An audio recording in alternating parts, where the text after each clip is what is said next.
couple appearing before the courts on a long list of fraud and money laundering charges. Thieves striking a local youth mentoring organization. And the Ministry of Youth, Sports and Culture's annual Youth March set to take place this Sunday.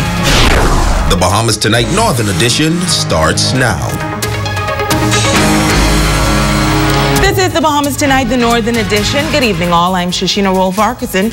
As always, it is so great to have you with us. Topping news this evening, a Grand Bahama couple arraigned before the magistrate court this morning on a long list of fraud and money laundering charges. The charges are said to be in connection with incidents that took place over the last 2 years. Italia Hall has the details.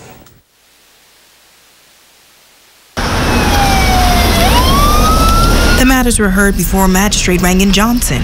39-year-old Franco Rocky Adams and 47-year-old Kimberly Carol Sweeting Adams, both of number 25 Montrose Drive in South Bahama, were charged with 34 counts of fraud by false pretenses, being concerned with others, 2 counts of abetment to commit fraud by false pretenses, which involves over $500,000 being concerned with others, and 2 counts of money laundering being concerned with others from Pharmachem Technologies.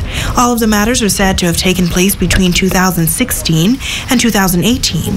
They both pleaded not guilty to all charges and elected to have their matters heard in the magistrate court.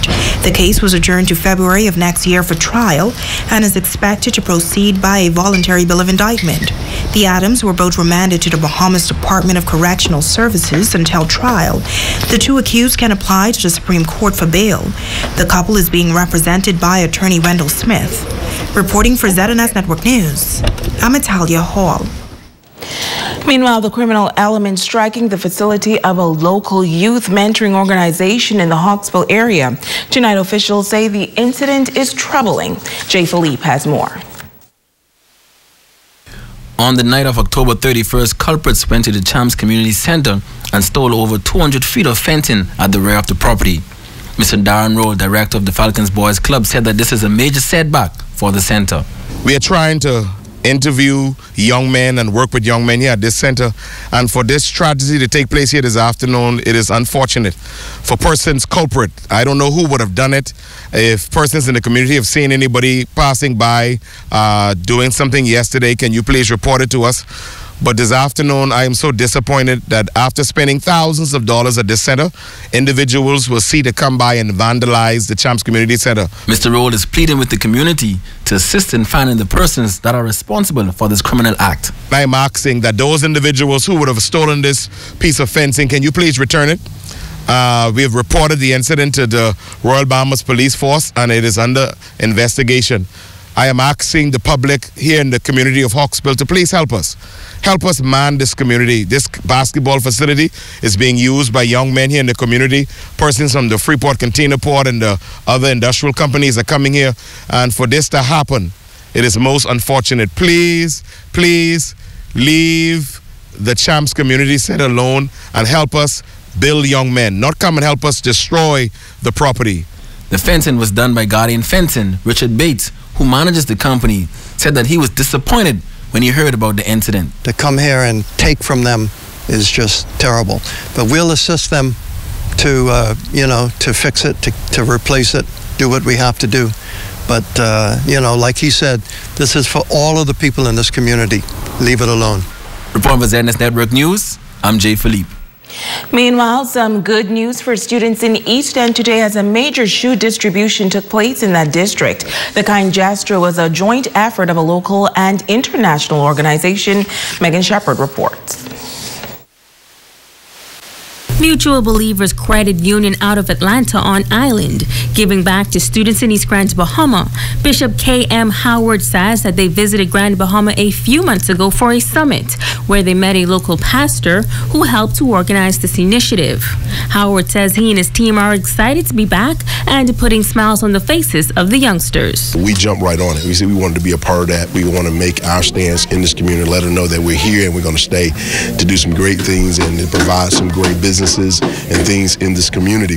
And so we wanted to start with this. So when he told me about what they did in other areas with the children, and then some of the children sizes wasn't right, and they wanted to get those done. And I said, well, sign us up, tell us how much is it, and so we can take care of it and get here. And I brought my board as well. Principal Roshida Roll says that the 13 students were extremely excited to receive their new shoes, especially the brightly colored pink shoes for the girls and the shoes that light up. We just want to thank Mutual Believers Credit Union as well as Pastor Eddie Victor for doing such an awesome job with washing our babies' feet and presenting them with brand new shoes. It's such a humbling experience. Though short on words, the kids were all smiles and very appreciative. I love my new shoes. Thank you. I like my new shoes. Thank you. Thank you. Thank you. I love my new shoes. Thank you. Thank you.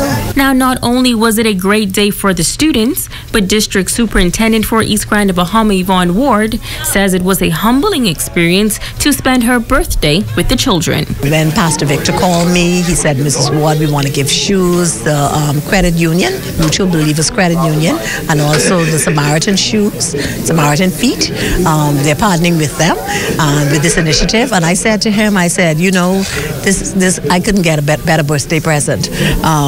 It's such a humbling experience to wash the feet of the children and look at their smiles on their faces when they receive their shoes.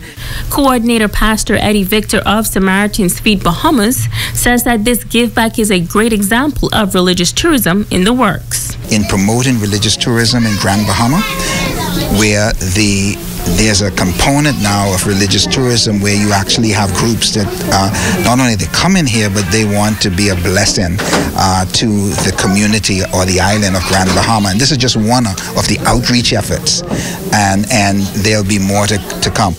The team also donated shoes to students at the East End Primary and Junior High Schools, Sweetings Key All-Age School, and shoes were also sent to Grand Key. Megan Shepard, ZNS Network News. In other news, Jack Hayward Senior High School focusing on the role of the father. The school holding a special father and son lunch day as an opportunity to get more male involvement. Jay Philippe has more. The response is okay. I would like to. Principal Brown Smith said that over the years working in education, she has noticed that there has not been enough male involvement with the students, as she hopes to change that culture. She said that Father and Son Day is a strategy to achieve that one goal. It's a factor of just trying to recognize the male as a dominant figure, a prominent figure, and a significant figure in the life of a child. And if we have our males who are more supportive of their children and of us, our jobs are easier as educators, because unfortunately we are still female dominated, and that male figure and male influence is vital.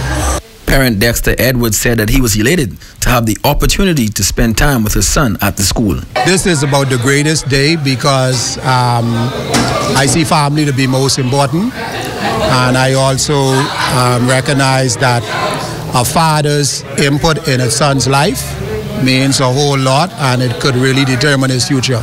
He said that when he received the letter from the school about the event, he immediately cleared a schedule to attend. I was excited after hearing that I could spend a little time with my boy. That really excited me. Reporting for ZNS Network News, I'm Jay Philippe. You're watching the Bahamas Tonight, the Northern Edition. Stay with us. There's more news right after this break. This portion of the news is brought to you by Dolly Madison, Freeport's original home center.